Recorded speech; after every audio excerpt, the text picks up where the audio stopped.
नमस्कार, आप देख रहे हैं राष्ट्रहित। मैं हूं आपके साथ में मानसा मालिक। देश के कानून मंत्री किरण रिजिजू ने एक बार फिर कॉलेजियम तंत्र पर प्रहार किया है। देश के कानून मंत्री ने दिल्ली हाईकोर्ट के पूर्व जज आरएस सोढ़ी का एक वीडियो ट्वीट किया, जिसके बाद ये टकराव और आगे बढ़ गया। जज सोढ़ी के बयान के बाद कानून मंत्री कह रहे हैं कि कुछ लोग खुद को संविधान से भी ऊपर मानते हैं। ये सच है कि कॉलेजियम के सिस्टम में केंद्र सरकार बदलाव चाहती है। सुप्रीम कोर्ट के पुराने जज भी इस व्यवस्था में खामियां गिना चुके हैं। इस सिस्टम पर देश के सीजेआई डीवाई चंद्रचूड़ ने भी कहा है कि अगर सुधार की आवश्यकता है तो उसे जरूर करना चाहिए। लेकिन अब सबसे बड़ा टकराव इसी चाहत में छिपा है। कॉलेजियम में बदलाव न्यायपालिका भी चाहता है, लेकिन उसे करने की मंशा किसी की नहीं।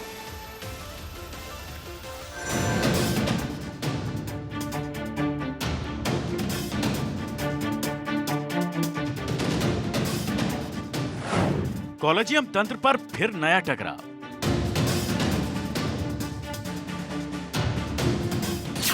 हाईकोर्ट के जज ने किया कॉलेजियम पर प्रहार। देश में जजों की नियुक्ति को लेकर चली आ रही 1993 की परंपरा कॉलेजियम पर एक बार फिर नया विवाद शुरू हो गया है। लेकिन यह विवाद अब जजों की उसी फ्रेटर्निटी ने खड़ा किया है जिनकी नियुक्ति भी कॉलेजियम प्रक्रिया से हुई है। दिल्ली हाईकोर्ट के पूर्व जज आरएस सोढ़ी ने कॉलेजियम तंत्र पर बड़ा बयान दिया और अपने बयान में पूर्व जज ने न केवल हाईकोर्ट जजों की स्वतंत्रता पर सवाल खड़े किए, बल्कि यहां तक कह दिया कि देश की सबसे बड़ी अदालत सुप्रीम कोर्ट ने देश के संविधान को हाईजैक कर लिया है। देखो, जब कॉन्स्टिट्यूशन बनी थी, जब ये हमारी कॉन्स्टिट्यूशन बनी थी, तो इसमें एक सिस्टम था जजेस अपॉइंटमेंट का। एक पूरा चैप्टर है, जैसे जज कैसे अपॉइंट होते हैं, क्या होता है। आप कॉन्स्टिट्यूशन को अगर आप कहते हो कि ये अनकॉन्स्टिट्यूशनल है जो इतनी देर की हो रही है, तो लिहाजा आप कॉन्स्टिट्यूशन को अमेंड कर सकते हो कि नहीं कर सकते। अमेंडमेंट कॉन्स्टिट्यूशन तो पार्लियामेंट ही करेगा। लेकिन यहाँ मुझे लगता है ये सुप्रीम कोर्ट ने कॉन्स्टिट्यूशन पहली दफ़ा हाईजैक कर लिया। हाईजैक करके उन्होंने कहा जी हम ही अपॉइंट करेंगे अपने आप को, और सरकार का इसमें कोई हाथ नहीं होगा। कॉलेजियम का तंत्र यह व्यवस्था करता है कि हाईकोर्ट में जजों की नियुक्ति कैसे की जाएगी। हाईकोर्ट की कमेटी सुप्रीम कोर्ट के कॉलेजियम को जजों की संस्तुति करती है। एससी के कॉलेजियम के सभी जज हाईकोर्ट से आए नामों पर विचार करते हैं। फाइनल नाम को केंद्र सरकार को भेजा जाता है। केंद्र सरकार जजों का बैकग्राउंड चेक कराती है। सब कुछ ठीक होने पर जजों का नाम राष्ट्रपति को भेज दिया जाता है। राष्ट्रपति जजों की नियुक्ति कर देता है। कॉलेजियम की इसी व्यवस्था पर दिल्ली हाईकोर्ट के पूर्व जज आरएस सोढ़ी ने सवाल उठाए हैं, क्योंकि देश में हर स्तर पर न्यायपालिका की स्वतंत्रता को ध्यान में रखा गया है। लेकिन कॉलेजियम की प्रक्रिया इसी स्वतंत्रता पर प्रश्न खड़े करती है। हाईकोर्ट जो है, हाईकोर्ट सुप्रीम कोर्ट के सबसर्विएंट नहीं है। ये हर स्टेट की इंडिपेंडेंट बॉडी है जो सुप्रीम है और इंडिपेंडेंट है उस स्टेट की। अब देखिए, उसके जजेस जो हैं वो सुप्रीम कोर्ट के जज अपॉइंट करते हैं, और सुप्रीम कोर्ट के जज कहाँ से अपॉइंट होते हैं? यहीं से अपॉइंट होते हैं। तो लिहाजा क्या हो गया कि ये जो बेचारे हाई कोर्ट के जज बैठे अपने आप को इंडिपेंडेंट समझ रहे थे, ये क्या देखते, ये सुप्रीम कोर्ट की तरफ देखना शुरू कर देते हैं और ये सबसर्विएंट हो गए। अब सुप्रीम कोर्ट कहती है इसको फलानी जगह भेज दो, इसकी ट्रांसफर कर दो, इसको इधर ले आओ, इसको उधर ले आओ। तो वो तो बेचारा सब सबऑर्डिनेट हो गया ना। तो ये तो कॉन्स्टिट्यूशन ने कहा ही नहीं कभी कि तुम सबऑर्डिनेट हो। सुप्रीम कोर्ट अपने दायरे में सुप्रीम है, हाई कोर्ट अपने दायरे में सुप्रीम थी। अब हाई कोर्ट सबसर्विएंट हो गई। अब सारे जज हाई कोर्ट के सुप्रीम कोर्ट के पीछे पूंछ हिलाते हैं। तो ये कोई अच्छी चीज है? तो इंडिपेंडेंस कहाँ हुआ? मेरे हिसाब से ये बादशाही खुद ले ली अपनी, जो बादशाही है पार्लियामेंट की।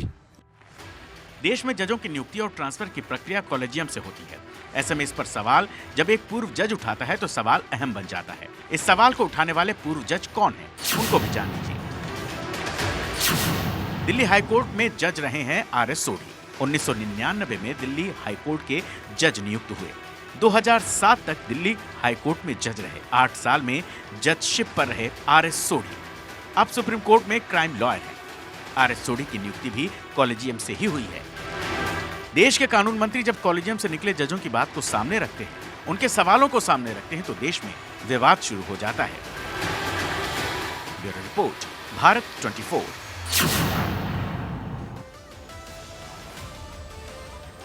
दिल्ली हाईकोर्ट के पूर्व जज ने अपने बयान में टकराव के न केवल आयामों को साफ कर दिया, बल्कि कॉलेजियम तंत्र में समस्या क्या क्या है उसकी बात भी कह दी। और इसी के बाद देश के कानून मंत्री ने ट्वीट कर नए सवाल खड़े किए। कानून मंत्री ने कहा, तो एक बार जज बन गए तो उनको तो चुनाव का सामना तो करना नहीं है। जजों का तो ऐसा है कि उसको पब्लिक स्क्रूटनी भी नहीं कर सकते हैं। तो इसलिए मैंने कहा कि जितने जो जजेस होते हैं, आप जनता आपको नहीं चुनते हैं, इसलिए जनता आपको बदल नहीं सकते हैं, लेकिन आपको जनता देख रहा है। आपका जो जजमेंट है, जजों का काम करने का जो तरीका है, किस तरीके से आप न्याय देते हैं, लोग देख रहे हैं। और लोग देख करके असेसमेंट भी करते हैं, ओपिनियन भी बनाते हैं। सोशल मीडिया के युग में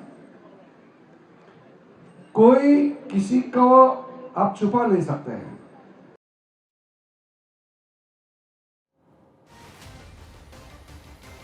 और कानून मंत्री ने फिर कहा कि देश के ज्यादातर लोग इसी विचारधारा का समर्थन करते हैं। जो इसे नहीं मानते वो न केवल देश के संविधान का अपमान और निरादर करते हैं, बल्कि खुद को संविधान से ऊपर मानते हैं। लेकिन दिल्ली हाई कोर्ट के जज के इस साक्षात्कार की बड़ी बड़ी बातें क्या हैं, ये जानेंगे तो समझेंगे कि कैसे कॉलेजियम सिस्टम ने हाई कोर्ट के जजों की नियुक्ति और उनकी स्वतंत्रता को सीमाओं में बांधा है। हाई कोर्ट के जजों की नियुक्ति सुप्रीम कोर्ट का कॉलेजियम करता है। हाई कोर्ट के जजों का ट्रांसफर भी सुप्रीम कोर्ट का कॉलेजियम करता है। हाई कोर्ट के जजों की नियुक्ति में पूरा अधिकार कॉलेजियम के पास है। हाई कोर्ट के जजों की नियुक्ति सुप्रीम कोर्ट के अधीन दिखाई देती है। हाई कोर्ट के जजों की नियुक्ति में हाई कोर्ट स्वतंत्र नहीं है। राज्य में सुप्रीम न्यायिक संस्था हाई कोर्ट है, जबकि देश की सुप्रीम न्यायिक संस्था सुप्रीम कोर्ट है। दोनों ही अदालतें अपने अपने क्षेत्र में सुप्रीम है, लेकिन हाई कोर्ट के जजों की नियुक्ति सुप्रीम कोर्ट कॉलेजियम से होती है।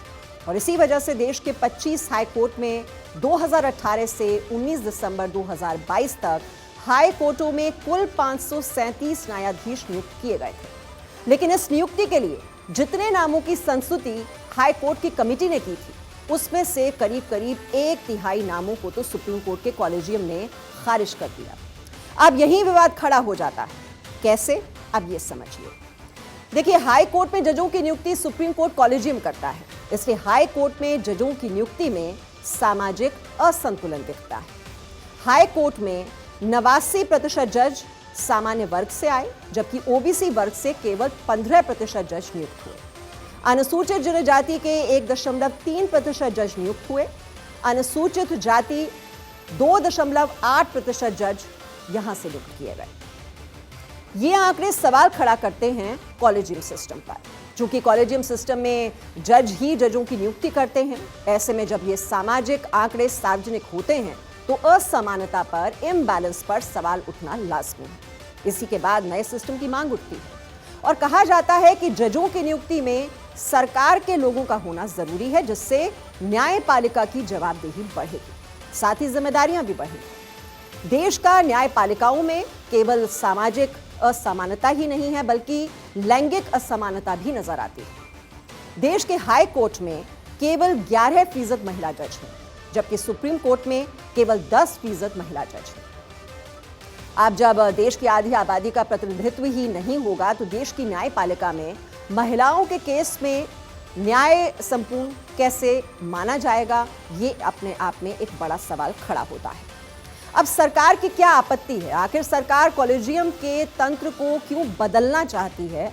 क्योंकि कानून मंत्री पहले कह चुके हैं कि केवल भारत में जज जजों को चुनते हैं और कहीं नहीं। सुप्रीम कोर्ट के पूर्व जजों ने भी कॉलेजियम व्यवस्था की पारदर्शिता, उसकी ट्रांसपेरेंसी और सार्थकता पर सवाल उठाए थे। देश के कानून मंत्री कॉलेजियम सिस्टम पर 7 सवाल खड़े कर चुके हैं। अब ये सवाल समझना आपके लिए बहुत ही जरूरी है। सवाल नंबर 1, कॉलेजियम सिस्टम संविधान की व्यवस्था के खिलाफ है। जजों की नियुक्ति जजों का नहीं, सरकार का काम है। कॉलेजियम के कारण जजों के बीच राजनीति और गुटबाजी होती है। जज फैसला लिखने से ज्यादा ध्यान इस बात पर लगाते हैं कि कौन जज बने। कॉलेजियम के चलते भाई भतीजावाद को बढ़ावा मिलता है। 1993 से पहले की व्यवस्था में बेहतर जज बन रहे थे और विवाद भी कम थे। 7वीं बड़ी बात, दलित पिछड़े वर्ग के लोगों को न्यायपालिका में जगह नहीं मिल पा रही। और केंद्र सरकार की आपत्ति पर अदालत क्या सवाल खड़े करती है, ये जानेंगे तो आपको टकराव की स्थिति खुद ब खुद समझ आ जाएगी। सुप्रीम कोर्ट जजों की नियुक्ति के लिए कॉलेजियम को सुप्रीम मानती है। कॉलेजियम में सुप्रीम कोर्ट सरकार का दखल नहीं चाहती है।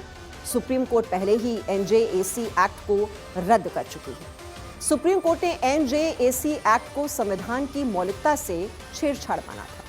संविधान केवल संसद को संविधान संशोधन का हक देती है। सुप्रीम कोर्ट को संविधान व्याख्या का अधिकार देता है। कॉलेजियम को लेकर इसीलिए संसद और सुप्रीम कोर्ट में तनाव। सरकार के साथ साथ सुप्रीम कोर्ट का कॉलेजियम दोनों ही एक दूसरे पर यह आरोप लगाते रहे हैं कि देश में लंबित होते मामले जजों की नियुक्ति में देरी की वजह से हो रहे हैं। सरकार देरी का आरोप कॉलेजियम पर लगाती है तो कॉलेजियम सरकार पर नाम फाइलों को रोकने, देर से फाइनल करने का आरोप लगाती है। और इसी शक्ति द्वंद्व में देश में 4 करोड़ से भी ज्यादा केस पेंडिंग। तो ये स्थिति बनी हुई है, इतने सारे केस पेंडिंग पड़े हुए हैं देश में। जैसा हमने बताया, 4 करोड़ से ज्यादा केस। अब देश की अदालतों में केस पेंडेंसी केवल जजों की कमी की वजह से ही है, ऐसा नहीं। नेशनल जुडिशियल डेटा ग्रिड ने जो डेटा दिया है वो चौंकाने वाला है। ये डेटा कहता है कि देश की निचली अदालतों में 4 करोड़ से ज्यादा केस पेंडिंग हैं, लेकिन इनमें से 63 लाख केस को सुनवाई के लिए वकील ही नहीं।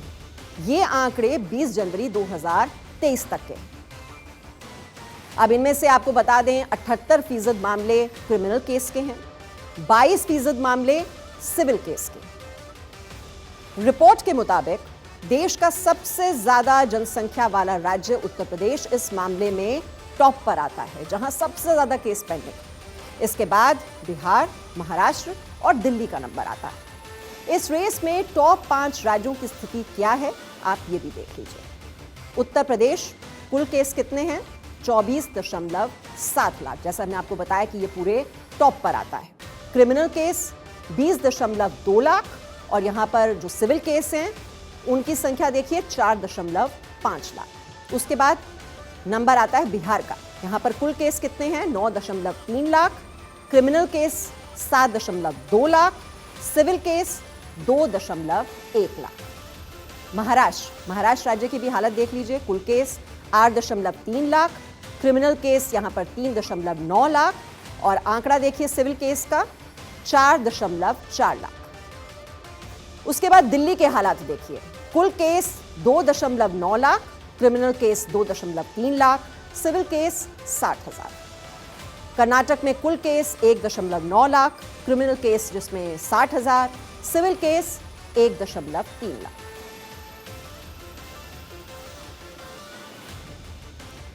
और एनजेडीजी ने बताया है कि वकीलों की मौत, मामले चलते हैं तो वकीलों की अक्षमता, अभियोजन पक्ष द्वारा वकीलों की नियुक्ति में देरी, मुफ्त कानूनी सेवाओं की अक्षमता और पर्याप्त न्यायाधीशों की कमी की वजह से ज्यादा देरी होती है। और एक आंकड़ा यह भी कहता है कि भारत में एक औसत मामले को पूरा होने में 4 साल लगते हैं। जब मुकदमेबाजी प्रत्याशित से ज्यादा समय तक जारी रहती है तो पीड़ित व्यक्ति भारी कानूनी शुल्क का भुगतान करने में असमर्थ हो जाता है और केस रुक जाता है। केंद्रीय कानून मंत्रालय के अलग अलग आंकड़ों से पता चलता है कि साल 2017-18 और 2021 से 22 के बीच 1 करोड़ से ज्यादा लोग कानूनी सेवा प्राधिकरणों के माध्यम से प्रदान की जाने वाली फ्री कानूनी सेवाओं से लाभान्वित हुए हैं। लेकिन अभी की सच्चाई ये है कि देश में अभी भी 4 करोड़ से ज्यादा केस पेंडिंग।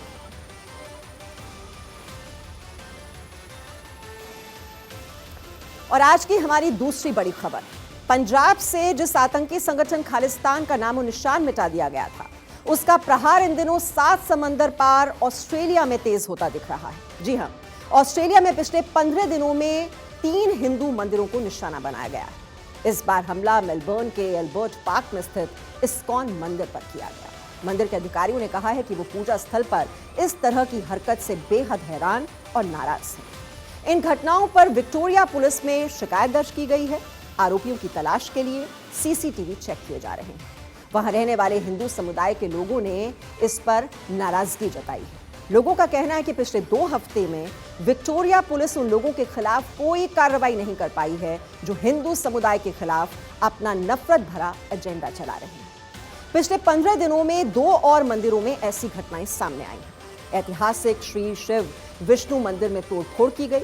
इससे पहले 12 जनवरी को मेलबर्न में BAPS स्वामी नारायण मंदिर की दीवारों पर भी भारत विरोधी नारे लिखे मिले। खालिस्तानी आतंकी केवल ऑस्ट्रेलिया में ही नहीं बल्कि भारत में भी गणतंत्र दिवस से पहले देश में माहौल खराब करने के लिए कई जगहों की दीवारों पर देश विरोधी नारे लिख रहे हैं। दिल्ली के पश्चिम विहार इलाके में माहौल खराब करने की कोशिश की गई। यहां पर दीवार पर स्प्रे से सिख फॉर जस्टिस और खालिस्तान जिंदाबाद के पोस्टर और रेफरेंडम 2020 जैसे नारे लिखे गए हैं। पुलिस ने इन नारों को मिटवा दिया और मामला दर्ज कर जांच शुरू कर दी है। दिल्ली के विकासपुरी, जनकपुरी, पश्चिम विहार, पीरागढ़ी और पश्चिमी दिल्ली के दूसरे हिस्सों में आपत्तिजनक नारे लिखे गए हैं। दिल्ली पुलिस की स्पेशल सेल द्वारा IPC की धारा 153B और 120B के तहत मामला दर्ज किया गया है। आपको बता दें, पिछले कई सालों से खालिस्तान के समर्थक और आतंकी काफी तेजी से अपनी एक्टिविटीज को अंजाम दे रहे हैं, जिसके कई बड़े कारण हैं। अब ये कारण आपके लिए समझना बहुत ही जरूरी है। तो भारत में कोशिश यह है कि किस तरह से शांति के माहौल को भंग किया जाए।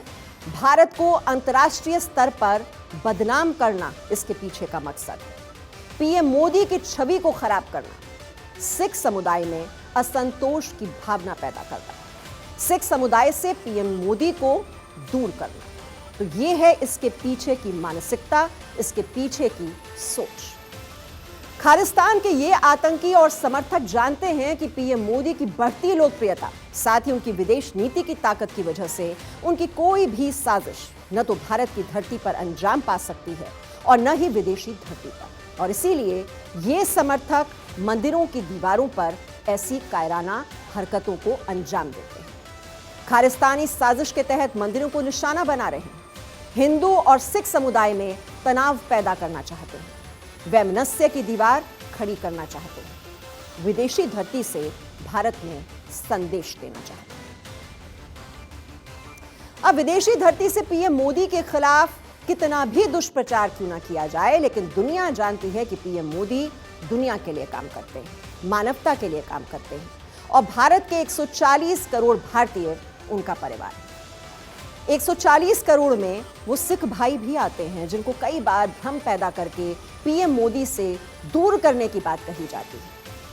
सियासत कहती है कि PM मोदी सिख समुदाय को वोट बैंक मानते हैं, लेकिन यहाँ सोचने वाली बात यह है कि PM मोदी अगर सिख समुदाय को केवल वोट बैंक मानते तो भारतीय जनसंख्या में 2% की आबादी के लिए काम ना करते, बल्कि 14% मुस्लिम वोट बैंक के लिए काम करते। लेकिन हम इसी भ्रम को दूर करने वाली 2 तस्वीरें आपको दिखा रहे हैं। पहली तस्वीर जो आप देख रहे हैं ये 21 अप्रैल 2022 की है, जब प्रधानमंत्री मोदी ने लाल किले से सिख समुदाय के 9वें गुरु तेग बहादुर के 400वें प्रकाशोत्सव पर लाल किले से भाषण दिया था। उस वक्त भी PM मोदी का जबरदस्त स्वागत हुआ था। जबकि दूसरी तस्वीर बीते साल 26 दिसंबर की है। PM मोदी ने अपना कहा हुआ वचन निभाया था और गुरु गोविंद सिंह के साहिबजादों की शहादत को पूरे देश में वीर बाल दिवस के तहत मनवाया था। दिल्ली में PM मोदी खुद इस कार्यक्रम में शिरकत करते हुए दिखाई दिए थे, कीर्तन सुनते हुए दिखे थे और पूरे देश को उन्होंने संदेश दिया था। और इसके अलावा PM मोदी ने सिख समुदाय के लिए वो सब किया है जो ये बताता है कि भारत का संविधान उनको अल्पसंख्यक भले ही कहे, लेकिन उनको पूरा अधिकार एक नागरिक की तरह ही है। मोदी राज में लंगर से टैक्स हटाया गया। आप याद कीजिए, करतारपुर कॉरिडोर खोला गया, अफगानिस्तान से गुरु ग्रंथ साहिब लेकर आए, CAA के जरिए सिख शरणार्थियों को नागरिकता मिली, स्वतंत्रता संबोधन में सिख गुरुओं की शिक्षाओं को सम्मानित किया गया। ये तमाम कदम बताते हैं कि अल्पसंख्यक समुदाय, सिख समुदाय के बारे में कितनी गंभीरता से सोचते हैं और करते हैं पीएम मोदी। वहीं पाक खुफिया agency inter services intelligence Bharat के विभिन्न हिस्सों में अलगाववाद और आतंकवाद को बढ़ावा देने में दशकों से जुटी हुई है। खालिस्तान को लेकर भी वो पहले कई बार मुंह की खा चुकी है, लेकिन भारत के खिलाफ वो लगातार साजिशें रचती रहती है। खालिस्तानी आतंकियों को पाकिस्तानी सेना और ISI समर्थन देती रही है। भारत में देश विरोधी माहौल बनाने के लिए पाकिस्तान के IP एड्रेस से कई बार भारी मात्रा में ट्वीट कराए जाते हैं। भारत हर बार ये साजिशें नाकाम करता है। पाकिस्तानी सेना खालिस्तानी आतंकियों को पैसों से भी समर्थन करती है। सुरक्षा एजेंसियों ने आगाह किया है कि पाकिस्तान, कनाडा और अमेरिका में बैठे अलगाववादी गुट भारत के खिलाफ खतरनाक खालिस्तानी साजिश रच रहे हैं। सोशल मीडिया पर बड़ी संख्या में फेक हैंडल्स बनाए गए हैं जो इस साजिश को फैलाने में लगे हुए हैं। 29 दिसंबर को खालिस्तान के नाम से आपको बता दें 8,332 पोस्ट किए गए। जी हां, 8,332 पोस्ट, जिनमें से ज्यादातर पोस्ट के लोकेशन पाकिस्तान में पाए गए। ठीक इसी तरह 15 दिसंबर को खालिस्तान के नाम पर कुल 8,707 पोस्ट हुए, जिनमें से ज्यादातर पोस्ट की लोकेशन पाकिस्तान और अमेरिका रहे। सुरक्षा एजेंसियों के मुताबिक भारत में खालिस्तानी साजिश नाकाम होने से खालिस्तानी गुट परेशान है और वो ऐसे में अपनी साजिश को कामयाब बनाने के लिए पाकिस्तानियों की मदद ले रहे हैं।